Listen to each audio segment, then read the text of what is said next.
to MLK Entertainment. Today I am here with a new learning video, and since it is Martin Luther King Jr. Day, I thought I would be doing a little lesson about Martin Luther King Jr. So I have actually this little read aloud little story for us, so you can check it out. And if you guys didn't know, Martin Luther King Jr. Day is celebrated. It's gonna be on Monday, January the 19th, and it is a holiday, a legal holiday, so there will be no school that day. Isn't that fun? But yeah, guys, just wanted to play this little read-aloud storybook just to give you some history on Martin Luther King Jr. So here it is.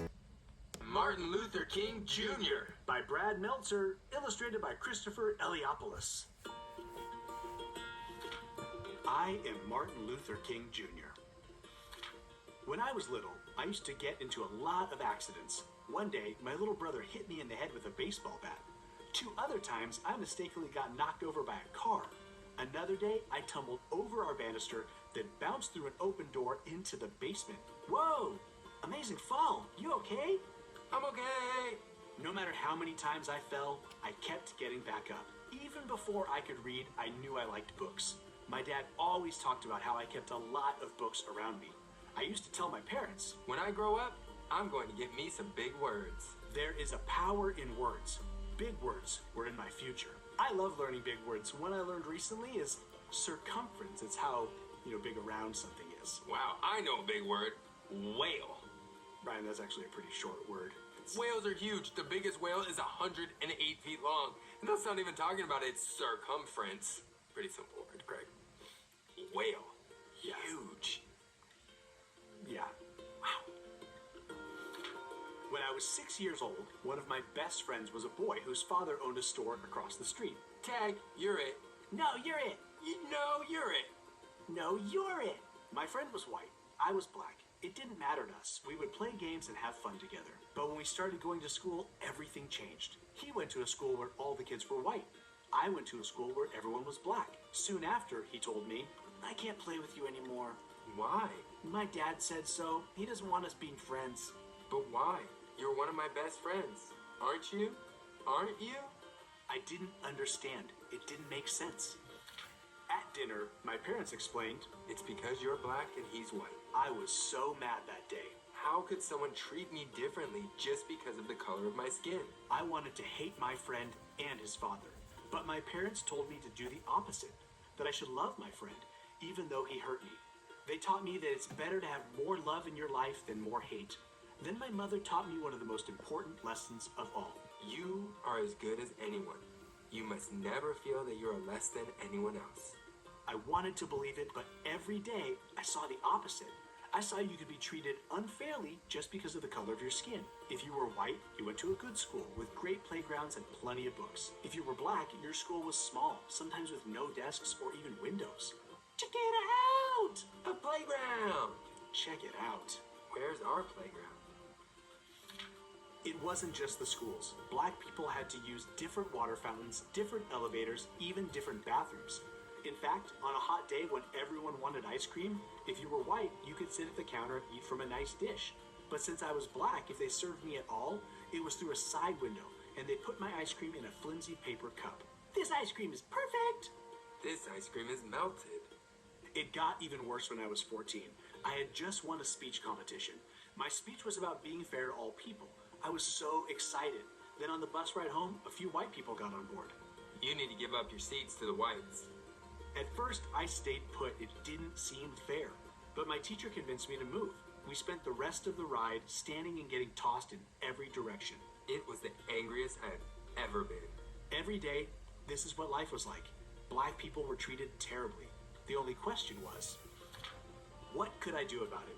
At the age of 15, I started college. By 19, I became a minister and entered seminary school to study religion. Over those years, I read the works of Henry David Thoreau and Mahatma Gandhi. Thoreau taught me about civil disobedience, how an evil system could be changed without violence. Gandhi opened my mind to the power of Nonviolent resistance? What's that? love. It's using love and peaceful methods to change unfair things in society. It was a lesson I wanted to share with everyone. In no time at all, I got my chance. In Alabama, a black woman named Rosa Parks was told to give up her bus seat to a white man. It was just like what happened to me. But unlike me, Mrs. Parks refused. She was arrested. Early the next morning, I got a phone call from a local community leader. It's time to take a stand. We should boycott the buses so everyone knows that we won't accept this treatment anymore. You know, that's not going to be easy. Do not ask if it's easy. Ask if it's right. It was just like Thoreau taught. Instead of using violence to protest the unfair rules, black people would use a peaceful method. We would not ride the public buses. Without our money, the bus companies would go out of business. Now the only question was, would it work? On the first day of the protest, my wife called me to the window. The buses are all empty. It's working. We had to keep it going. As the head of the bus boycott, I gave one of the most important speeches of my life. The room was packed. Camera crews were filming. I had only 20 minutes to prepare. I didn't use notes, but by speaking from my heart, I found out how big words could be. We are determined here in Montgomery to work and fight until justice runs down like water and righteousness like a mighty stream. When the history books are written in the future, somebody will have to say, there lived a race of people, a black people, who had the moral courage to stand up for their rights. Whoa, that took a lot of courage, Ryan. I can't think of anything more terrifying than speaking to a large crowd of people. Oh, I can. Really? Speaking to a large crowd of lions. Why would you speak to a large crowd of lions? Okay, it could be tigers or bears. Oh my, you're missing the overall point here, Craig. That it's scary to talk to a crowd of lions? Yes, thank you. Got I'm me. saying that's not scary. Just saying tigers, lions, bears would be more scary. You got me there. Thank you. The police put me in jail saying I was breaking the law. Other folks bombed my house, but instead of using my fists, I kept my calm. Don't you want to fight back? I'm a man of nonviolence, and I know that I do not stand alone. We are with you all the way, Reverend. If no one rides the buses, we'll go out of business. You're finally getting that, huh? For more than a full year, every black person in the city, and some white people too, refused to ride the buses. That meant some people had to walk for miles, but they kept going. There was a power in standing together. Eventually, our peaceful protest worked. The rules were changed. Public buses could no longer separate people based on the color of their skin. That was only the beginning. Soon, our peaceful protests sparked other peaceful protests. At lunch counters, college students organized sit-ins, where they would not stop until everyone could eat together. Our methods of nonviolence were so powerful. I was invited to meet with the president at the White House. But sometimes the hardest problems were right at home. Daddy, look, an amusement park. Please, can we go? I'm sorry, Yoki. We can't. Funtown is not open to black people. Seeing my daughter cry was one of the most painful moments of my life. It only made me work harder for change. Was it easy? Absolutely not. During one protest in Birmingham, Alabama, the police again arrested me and locked me in a dark jail cell that had only one window. Injustice anywhere is a threat to justice everywhere. Someone slipped me a newspaper in which white religious leaders had written an article calling us lawbreakers. Someone then snuck me a pen. In that jail cell, I wrote my own response in the margins of the newspaper and even on toilet paper. My letter from Birmingham jail was soon published as a pamphlet. Then it was in magazines and newspapers. Today, it has been read by millions of people. Like I said, it is amazing how big words can be. Our message was so important, even kids your age joined us. In Birmingham, during the Children's Crusade, more than 1,000 kids, some as young as 6 years old, showed up to march. What do you want? Freedom. The first day, the police arrested 900 of them. The next day, 2,500 children showed up, ready to go to jail. This was our finest hour. Enraged that we were not giving up, the chief of police told the firemen to spray the children with water hoses and attack them with dogs. They thought it would stop us. But instead, as the whole country watched on TV what they were doing to our children, it was a wake-up call for the nation's conscience. How can they treat little kids like that? That's not right. We need to help them. 90 days later, the rules began to change. Now, blacks and whites in Birmingham were using the same lunch counters, water fountains, and restrooms. You could feel it in the air. more change was coming. Freedom was contagious. By the summer of 1963, an estimated 1 million Americans held their own protests in cities across the country. A man named A. Philip Randolph suggested a massive march. If we march together peacefully, they won't be able to ignore us. Together we can convince Congress and the President to pass laws so that no one in America can treat people differently based on skin color. I like the idea. Where should we have it? There's only one place. People came from almost every state. They came in nearly every form of transportation. They even took off work and did not get paid just to be there. Old people, young people, black people, white people, even children like you. They all came to Washington, D.C., gathering in a righteous army. Why? Because they wanted change. And they knew the surest way to change the world is to stand together. I am happy to join with you today in what will go down in history as the greatest demonstration for freedom in the history of our nation. On August 28, 1963, I stood at the podium and spoke what some later called my biggest words of all. March on Washington for jobs and freedom. I have a dream that my 4 little children will one day live in a nation where they will not be judged by the color of their skin, but by the content of their character. I have a dream that one day little black boys and black girls will be able to join hands with little white boys and white girls as sisters and brothers. Let freedom ring. From every mountainside, let freedom ring. Let freedom ring. I love the sound of that. And I think that's one call we should all answer. It's not a call like a phone call. Okay. It's not like you can pick up and answer it, you know. I got it, Craig, totally. I was using that as a metaphor. What? Metaphor. It's a big word. What does that mean? Something that's symbolic of something else. Are you just not going to tell me what it means? No, that's what I mean. You use a word that's not literally the same as what you're describing, and it's a metaphor. Sounds like you don't know what you're talking about. You know, be big enough to admit when you don't know what a word means, okay? Ditto. Which is...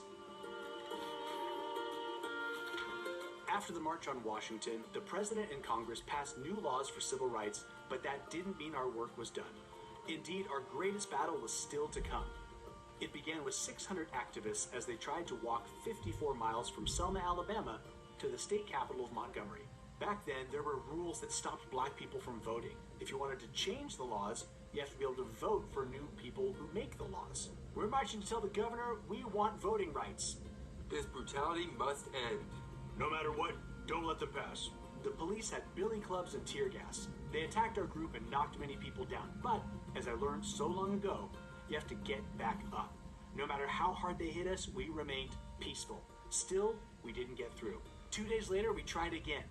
Now there were 2,500 of us. We will get to Montgomery. No, you won't. I promise you won't. Once again, we tried.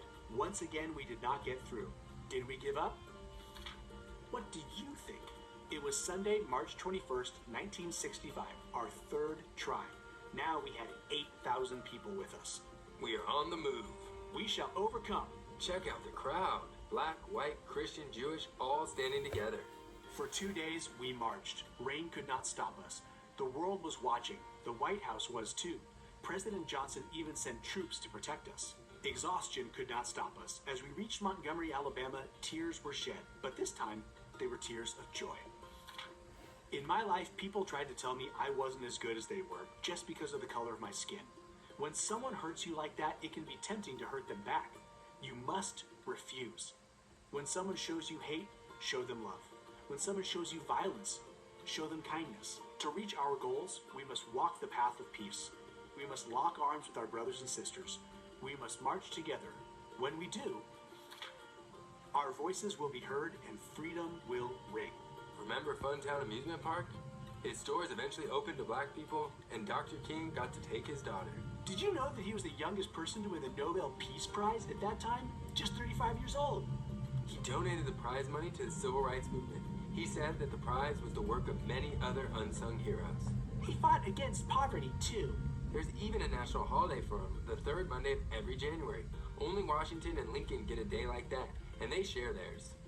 It's a day to remember how far we've come and how much more work there is to do. I am Martin Luther King Jr. I stand for peace. I stand for justice. I stand to help others. I stand as proof that no matter how hard the struggle, we must fight for what is right and work to change what is wrong. Whatever struggle you face, no matter how hard it gets, You must always move forward. I am proof of this. If we rise up, if we stand together, if we remain united, nothing can stop our dream. You know what, Ryan? I couldn't agree more. And this is one dream that I definitely want to come true. Oh, me too. I think this is one of the most powerful dreams that anyone could have. There is one dream I'd like not to come true, though. Oh, what's that? The one where I'm talking to the lions, or the tigers, or the bears. Oh my. So that was a dream you actually had? Yeah, why do you think I brought it up? I thought maybe it was a metaphor. Am I using that right? I think so. Ditto. Not that, though. So you used it. It's basically the same. So far away from it. Don't say it again. Alright, you guys. So that was the read aloud of I Am Martin Luther King Jr. This is actually a really good book, and I hope you learned a little bit if you didn't know already about Martin Luther King Jr. These two guys who read it were actually pretty funny. I thought they were pretty funny and silly. You guys, I hope you all enjoyed this video. If you did, be sure to give it a like and subscribe if you would like more learning videos like this one. And I will see you in the next video. And you guys, as always, thank you so much for watching. Bye.